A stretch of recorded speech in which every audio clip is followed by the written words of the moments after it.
Coming up on Marriage Today with Jimmy and Karen. Today's anger is manageable. There's nothing wrong with it. Yesterday's anger is a very dangerous thing, and it's toxic, and anger is the most destructive force in marriage, period. It is the most destructive. That's why we have to be so respectful of how we get anger out of our relationship.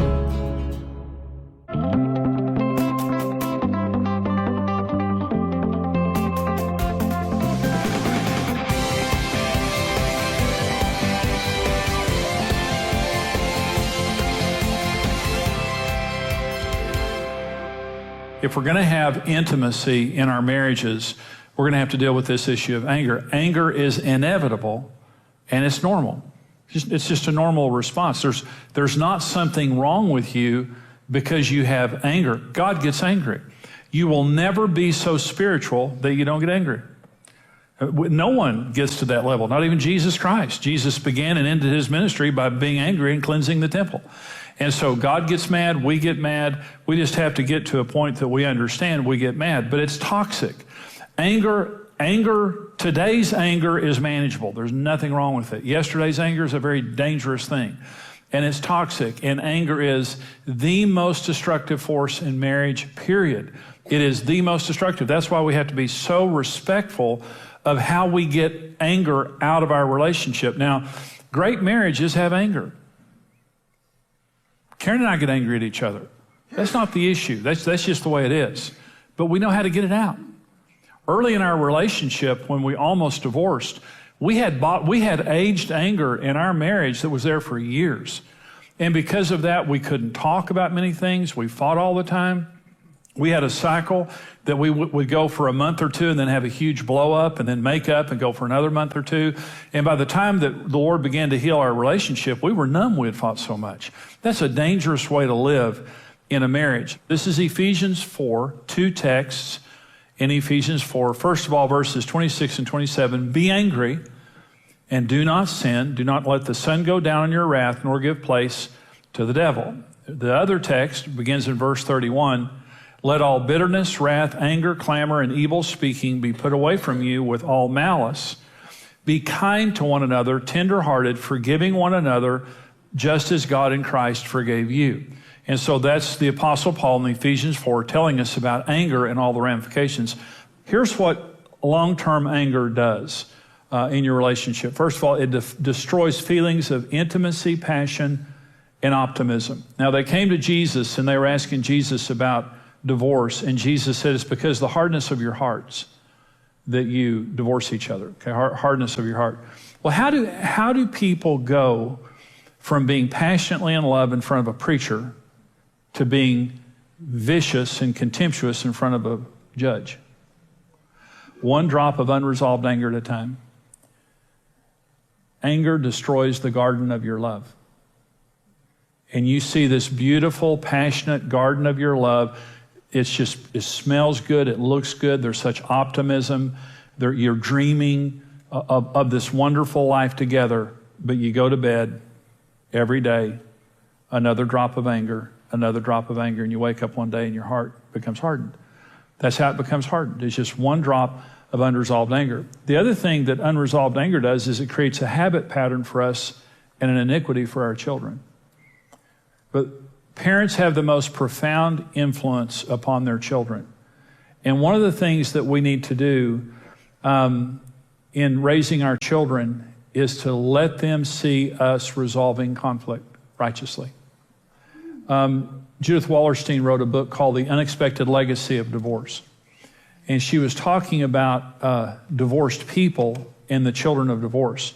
And when people have been through a divorce, they're more fearful of anger, because they see anger as a potential of ending this marriage. Children of divorce are also more fearful of anger, and they don't know how to deal with it as much. The most powerful thing is, I know that many of you watching, many of you here have been divorced. The issue is, it's not a curse that has to happen. The issue is we need to find a better way of dealing with anger, because anger can be processed, but if it isn't processed, that's when we need to be concerned about it. I was talking earlier about I was an intimidator. I did two things with Karen that were so unhealthy when I became angry. And the first is verbal. I would lash out at her verbally and those kinds of things. The second thing is I would stop talking for days. Basically, I'm mad when I'm quiet. Okay.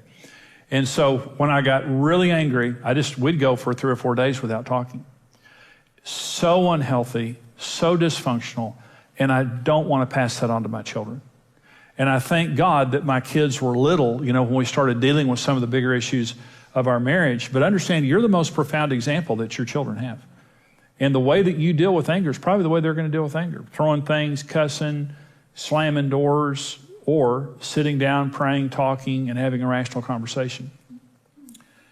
Unresolved anger builds an intensity for future ventilation. What we can talk about easily today is going to be a knockdown, drag-out fight a month from now. It builds an intensity, and it opens the door for the devil. It says, be angry, don't sin, don't let the sun go down your anger. You'll give a foothold to diabolos. First of all, the devil is a deceiver, okay? The ultimate deceiver. Here's what the devil does that's so insidious. He wants to convince you that wrong behavior will bring a right result.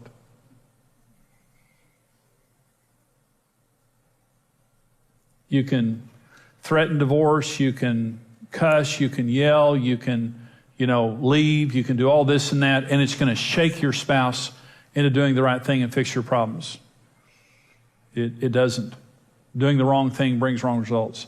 The second thing is he tries to convince you that doing the right thing won't work. In marriage counseling over the years, because I'm a biblical marriage counselor, when people come to me for help, I give them biblical answers, things that the Bible says. I can't tell you how many people have said to me, Jimmy, you just don't understand my circumstances. That might work for others, but it just won't work for me. And basically what they're saying is the Word of God is not powerful enough for my circumstances.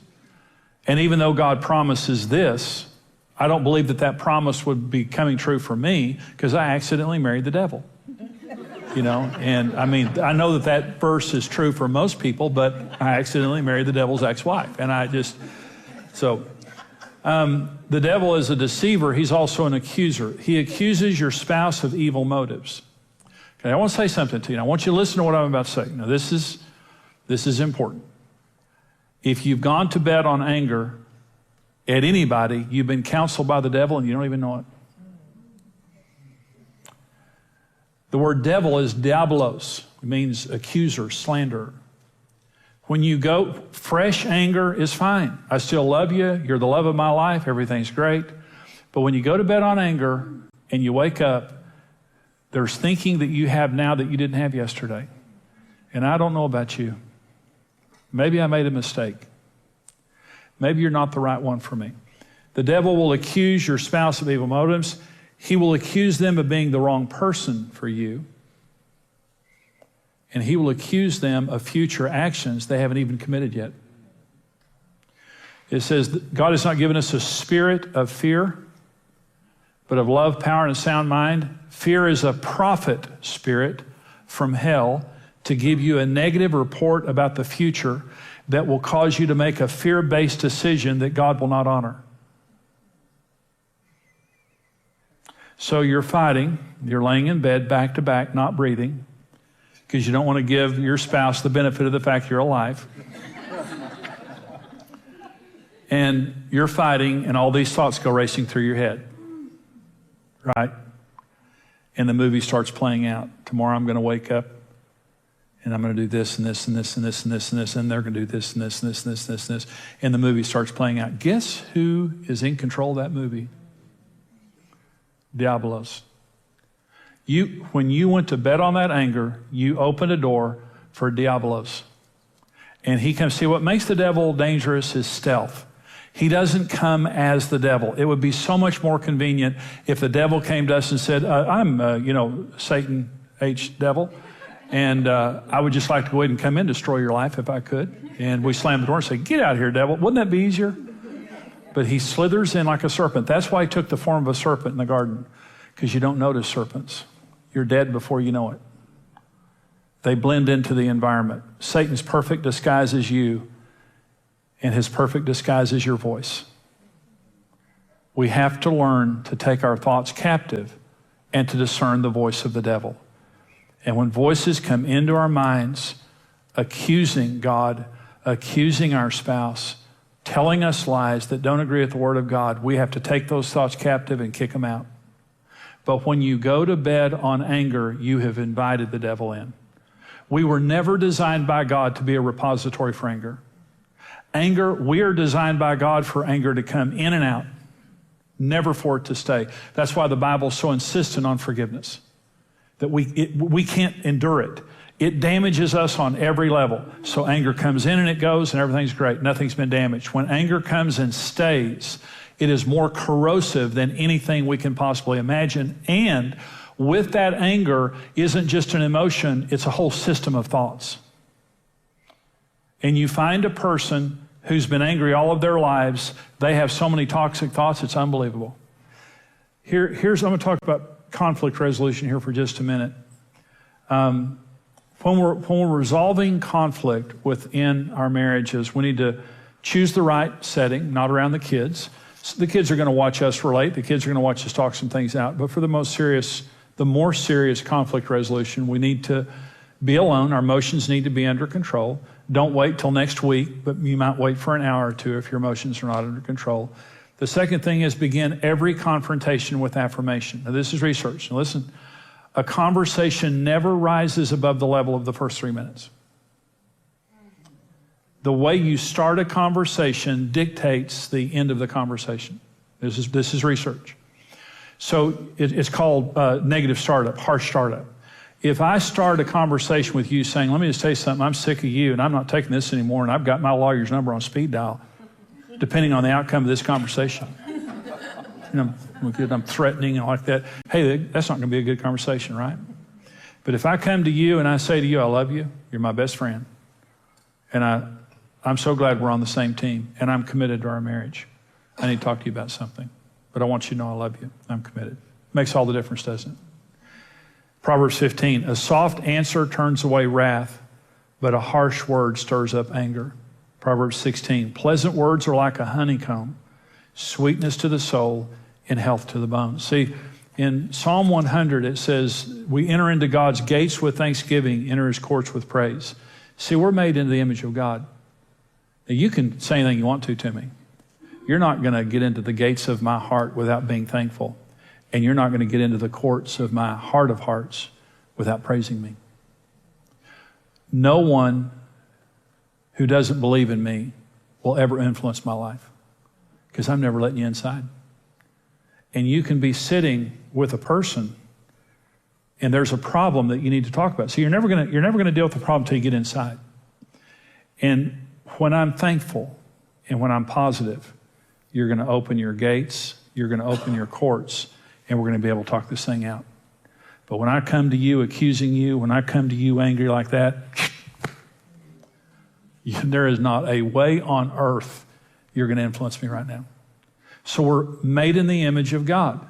If we're going to have a positive experience, we just have to get over the meanness, get over the thought that the wrong thing is going to bring a right result, and start out positively.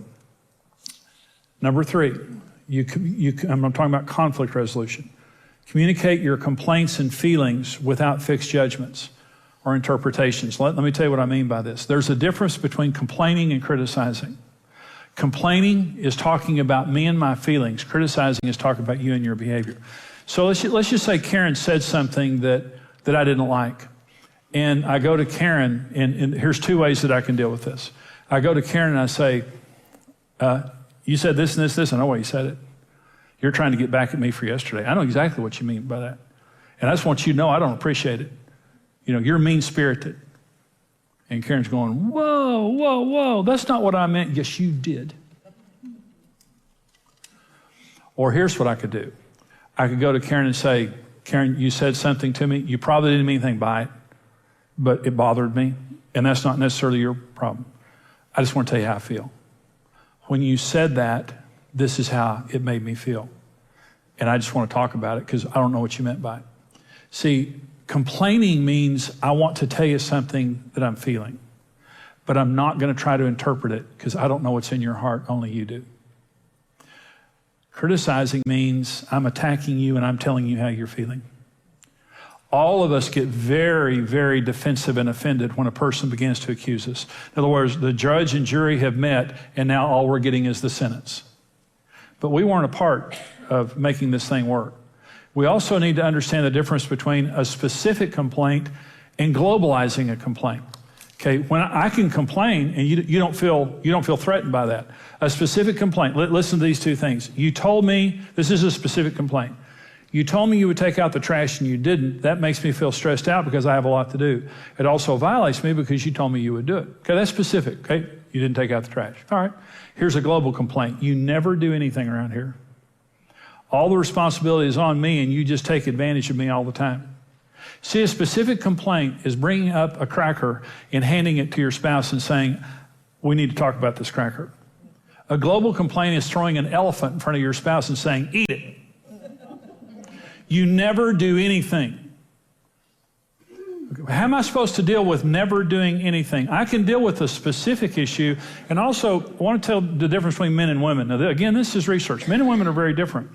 Women are much tougher emotionally than men. Much tougher.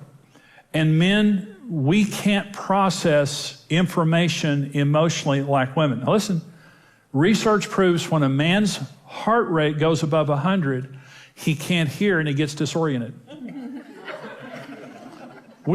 See, women are so tough. Women know their emotions. They can process their emotions. Women can just get in the trenches talking about every issue of life and back and forth and afterwards go, anybody want to go eat lunch? And men are pulling guns and knives and, we're at war. I mean, you don't ever say things like that to me. But women need to understand you're tougher than men emotionally, much tougher than men emotionally. We don't even know our emotions. And so when we get into when there is an argument going on, you have to keep your husband's heart rate down.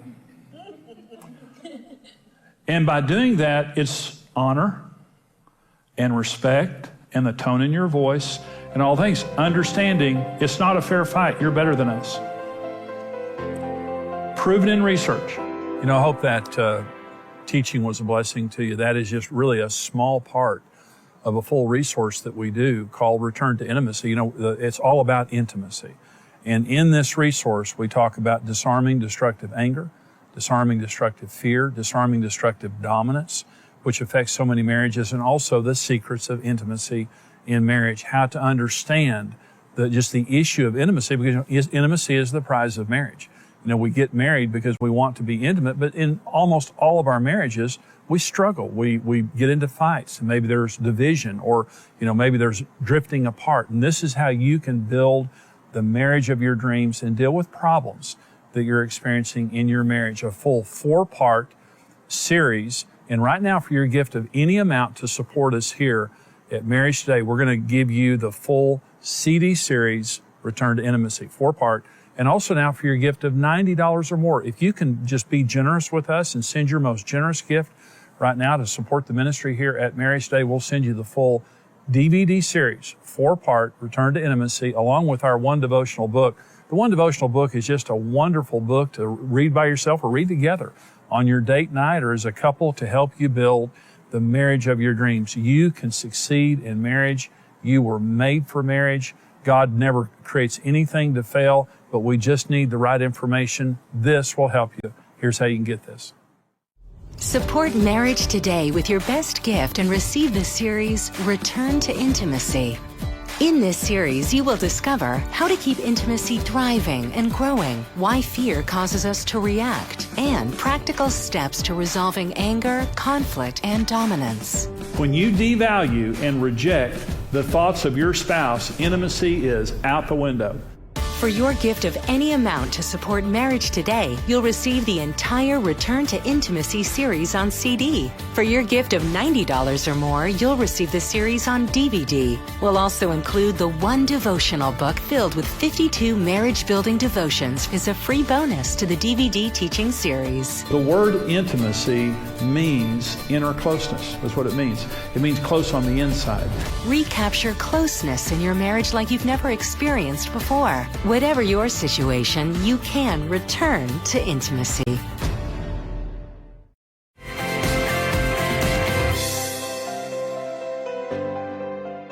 You know, in marriage, when you see the failure of a marriage, it's always about anger.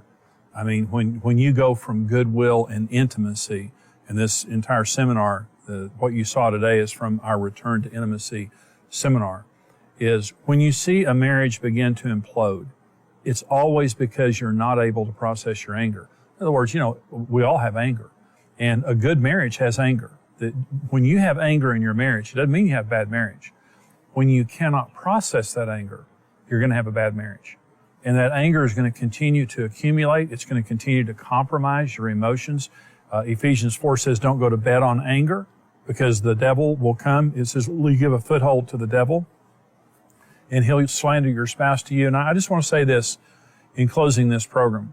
One of the most critical things in processing anger in a marriage is giving your spouse the right to complain. See, the reason a lot of times that we have so much anger toward our spouse in marriage is just simply because we can't talk. If I bring something up, and sometimes, you know, we bring it up unrighteously. So you have to be careful how you approach your spouse. You need to do so lovingly. You need to have the right setting for it. You need to make sure that you're not yelling or cursing or throwing things or anything. But we need to give our spouse the right to complain. And here's what it means. It means you can say anything you want to me and you won't pay a price. If you tell me my breath stinks, if you tell me I hurt your feelings, if you tell me, you know, it worked too much, I'm not paying attention to you, I may not agree with what you're saying, I may not understand what you're saying, but you're not going to pay a price for saying it. When we have people in marriage counseling, almost always they're saying to us, I'm telling you this, but if I said this to my spouse, they'd go ballistic. Well, here's my point. I love Karen. I want to please Karen. I mean, she's my wife. I'm trying to meet her needs. I'm trying to love her.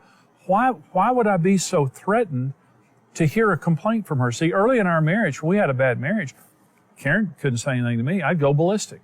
I had an anger problem. And so did she, because I wouldn't let her talk. And so she was bottling up issues that I wouldn't let her talk about. Well, we almost divorced. I mean, we had no intimacy whatsoever. Anger had destroyed our relationship, especially because we couldn't process it. There wasn't anything, you know, that unnatural going on in our marriage, but we just couldn't process it. The difference in our marriage today is when Karen and I have an issue, we talk about it. We know how to talk about it. And the most important thing that allows us to process anger in our relationship is just saying to each other, I'm not going to make you pay a price. I may not agree with what you're saying.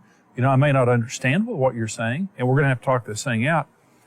But I love you, and I want to please you. I don't want to hurt you. I don't want to frustrate you. And you're my wife. You're my husband. So I want you to know if something's bothering you, I want you to tell me, and you won't pay a price, because if you don't say that, then something's wrong. You just don't know about it. I mean, you become more and more frustrated. You become more and more divided because there's something you're not allowing me to say. You're not listening to me. You're not letting me complain. So the anger in marriage, we have to take responsibility for our own anger, but we also have to let our spouse talk about their anger. And once you begin to deal with your anger, you're going to return to intimacy. And that's what this program's all about. Watch this.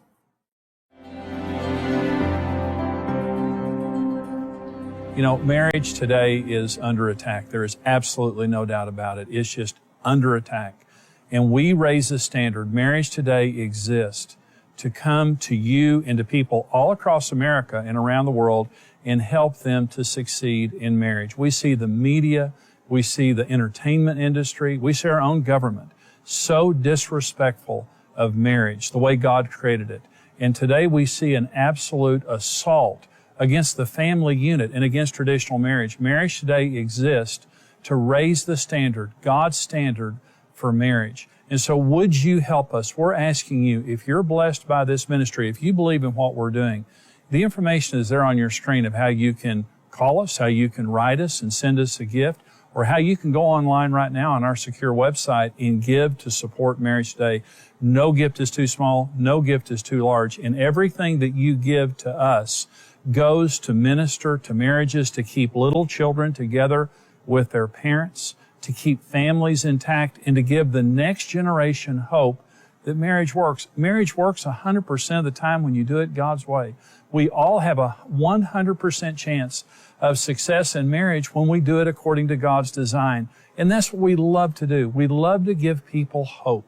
We love to give people help. And we have seen tens of thousands of marriages saved, millions of people's lives touched across America and around the world, but we can only do it because of the help of people like you. I'm asking you, if you would, right now, to give your most generous gift to support us here at Marriage Today. And you can also become a monthly partner and get a special resource that only our partners get. And the information is on your screen right now of how you can become a partner. Thank you so much for your faithful support for Marriage Today. God bless you.